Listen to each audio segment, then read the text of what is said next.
నమస్కారం మిత్రులారా, మన విలేజ్ కథలు ఛానల్కి మీ అందరికీ మా హృదయపూర్వక స్వాగతం. ఈరోజు మనం కలియుగ ప్రత్యక్ష దైవం శ్రీ తిరుమల వెంకటేశ్వర స్వామివారి అద్భుతమైన రెండో భాగం చరిత్రను కథ రూపంలో తెలుసుకుందాం. ఈ కథలో ఉన్న కొన్ని నిజాలు మిమ్ములని ఆశ్చర్యపరుస్తాయి. మొదటి భాగంలో మనం శ్రీనివాసుడు భూమిపైకి ఎలా వచ్చాడు, పద్మావతీదేవితో వివాహం ఎలా జరిగింది అనే విషయాలను తెలుసుకున్నాం. ఇప్పుడు ఆ తరువాత జరిగిన అద్భుతమైన సంఘటనలను తెలుసుకుందాం. శ్రీనివాసుడు పద్మావతీదేవితో వివాహం చేసుకున్న తరువాత తిరుమలలోనే నివసిస్తూ భక్తులకు దర్శనమిస్తూ ఉండేవాడు. కాని ఒకరోజు మహాలక్ష్మీదేవి తిరిగి శ్రీనివాసుడిని వెతుక్కుంటూ భూమిపైకి వచ్చింది. లక్ష్మీదేవి తిరుమల చేరుకుని శ్రీనివాసుడు పద్మావతీదేవితో ఉన్నాడని తెలుసుకుంది. ఇది చూసి ఆమెకు కోపం, బాధ కలిగింది. ఇద్దరి మధ్య వాదన ప్రారంభమైంది. శ్రీనివాసుడు, లక్ష్మీదేవి, పద్మావతీదేవి ముగ్గురి మధ్య తలెత్తిన ఈ పరిస్థితి చాలా గంభీరంగా మారింది. ఈ సమస్యను పరిష్కరించడానికి దేవతలు మరియు ఋషులు అందరూ అక్కడికి చేరుకున్నారు. చివరకు బ్రహ్మదేవుడు, శివుడు కలిసి ఒక నిర్ణయం తీసుకున్నారు. కలియుగంలో భక్తుల కోసం మీరు ముగ్గురూ వేరువేరు రూపాల్లో ఉండాలి అని చెప్పారు. అప్పుడు శ్రీనివాసుడు శిలారూపంలో తిరుమలలో వెంకటేశ్వర స్వామిగా నిలిచిపోయాడు. లక్ష్మీదేవి ఆయన హృదయంలో నిలిచింది. పద్మావతీదేవి తిరుచానూరులో ఆలయంగా వెలసింది. అప్పటినుండి స్వామివారు శిలారూపంలో భక్తులకు దర్శనమిస్తూ ఉన్నారు.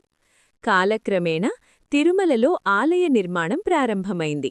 మొదట చిన్న మందిరంగా ఉన్న ఈ స్థలం తరువాత రాజులు, భక్తులు కలిసి గొప్ప దేవాలయంగా తీర్చిదిద్దారు.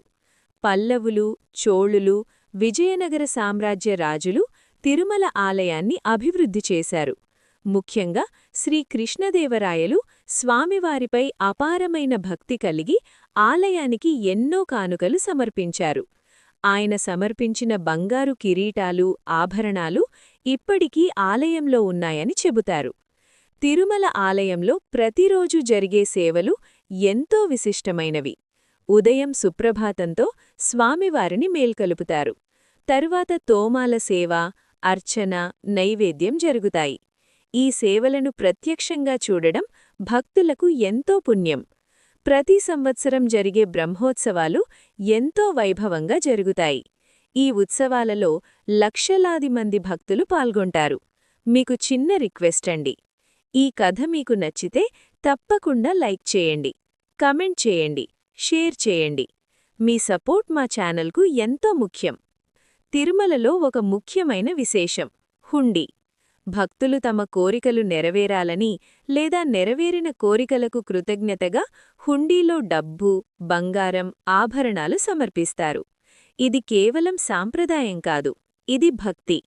పురాణాల ప్రకారం శ్రీనివాసుడు కుబేరుడి దగ్గర తీసుకున్న అప్పును తీర్చడానికి ఈ కానుకలు సమర్పించబడుతున్నాయని చెబుతారు. ఇంకా ఒక అద్భుతమైన విషయం, తిరుమల స్వామివారి విగ్రహంలో కొన్ని ప్రత్యేక లక్షణాలున్నాయి. స్వామివారి జుట్టు నిజమైన జుట్టులా ఉంటుందని, ఎప్పటికీ ముడుచుకోదని చెబుతారు. విగ్రహం వెనుక భాగంలో ఎప్పుడూ తేమ ఉండడం ఒక అద్భుతం. ఇంకా స్వామివారి హృదయ ప్రాంతంలో చెవిపెట్టి వింటే సముద్రనాదం వినిపిస్తుందని భక్తుల నమ్మకం. ఈ అన్ని విశేషాలు తిరుమల మహిమను మరింత పెంచుతున్నాయి. భక్తులు తిరుమల వెళ్ళినప్పుడు గోవిందా గోవిందా అని నినదిస్తారు. ఆ ఒక్క నినాదం మనసులోని బాధలను తొలగించి ఒక అద్భుతమైన శాంతిని ఇస్తుంది. తిరుమల ప్రయాణం కేవలం దర్శనం కాదు, అది ఒక ఆధ్యాత్మిక అనుభవం. మీరు కూడా స్వామివారి భక్తులైతే కమెంట్స్లో గోవిందా గోవిందా అని తప్పకుండా రాయండి. మీ భక్తిని ప్రపంచానికి తెలియచేయండి.